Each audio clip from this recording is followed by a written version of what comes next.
Okay, people, this is King James Yiye, and of course, been doing radio since 1999. So sometimes I want to share my experience with you, especially from what I've done. You know, okay, so just got a truth. So it's not easy for me to talk now, but I'm just trying to. So I call this Radio 101, as I always call. And for this one, I'm just looking at handling mic shy people during street interviews. So, street interviews generally vox pop, that's voices of the people, or vox populi, where you want to go out on the streets and get people to add, flavor to your radio show. Now, the first thing is, let's say you know what you're going to ask, all of that. So I'm not going to treat Vox Pop now, the do's and the don'ts of Vox Pop, but I'm going straight to when you go to interview people on the streets, especially the mic shy people, what you go through. Like this morning, I was on the streets to talk to women, and as they see you coming and you want to talk to them, most of them are going to tell you, no, I'm busy, I am doing something. One was, standing in a shop. That's a tailoring shop. I wanted to talk to her. I think she was having an issue with her SIM because they kept trying some pins to remove the SIM. It wasn't working. She was really upset with me, and I had to just leave her alone. But others, I convinced them, which is the meat of what I'm going to talk here tonight. How do you handle those people that are mic shy? What I do and what has worked for me. For instance, I was out to talk to women about the things that they don't like from their husbands and the ones that they like. And so a lot of them, as usual, would tell me, no, I'm busy and all of that. So the first weapon that I used was, look, women are complaining that they don't have a voice. Now, I've designed a program in Tiv language, that's my language, and it's called Mtemve to Radio. That's more like a sit-out or hangout with me to Radio King, and then I want your voices to be heard. So with this opportunity that you're having, that I'm going around looking for you, why wouldn't you talk?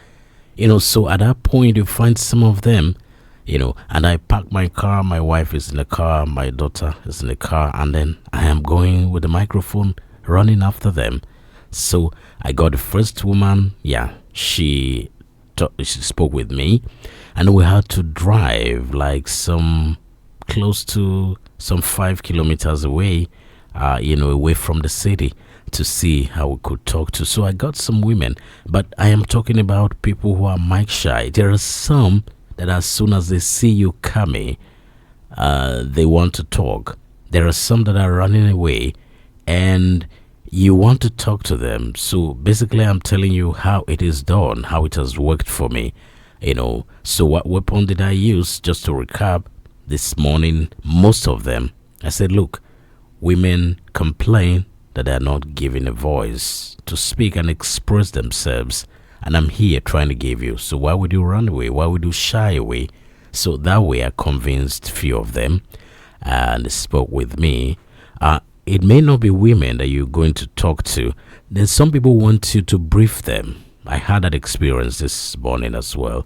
Some people wanted to brief them first. But the danger of briefing people before you do your interviews is, sometimes because they get to know what you're talking about. You've asked them, and so they rehearse. And they believe that on radio, people don't make mistakes, because radio presenters over time, have tried to speak English more than English people, and they've tried to say things and without, making any mistakes. So it looked and it appeared to people that radio is a perfect medium, that the human beings on air are superhumans. So that way, once you get to talk to someone, they are also trying to twist their tongue and talk like you, who is a radio presenter, that you are not natural. So that way, when you rehearse them, they are not going to come natural. So they're just going to rehearse and sound robotic, if you like.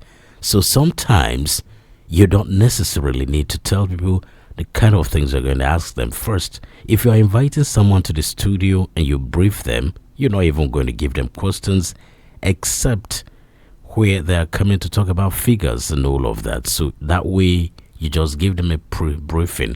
Okay, while you come in, get us the census figures of 2024, for instance, or the budget in your ministry or in your state, something like that. That's a different thing. But I am talking about people you are meeting on the streets and they are hesitant. They don't want to talk to you.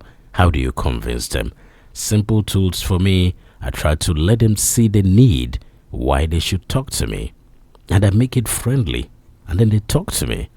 Because the second woman, who was the third for me to interview, also said, no, I don't know what to say. But at the end, her contribution was very meaningful. So if you understand Steve, tomorrow at 5, that's Wednesday at 5 p.m. If you listen to Mtembeto Radio, then you know what I'm talking about.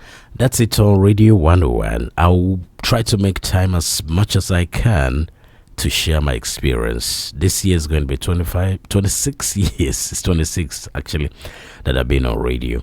And I'm King James YiYE, and I'll always be here to share my radio experience with you. Bye.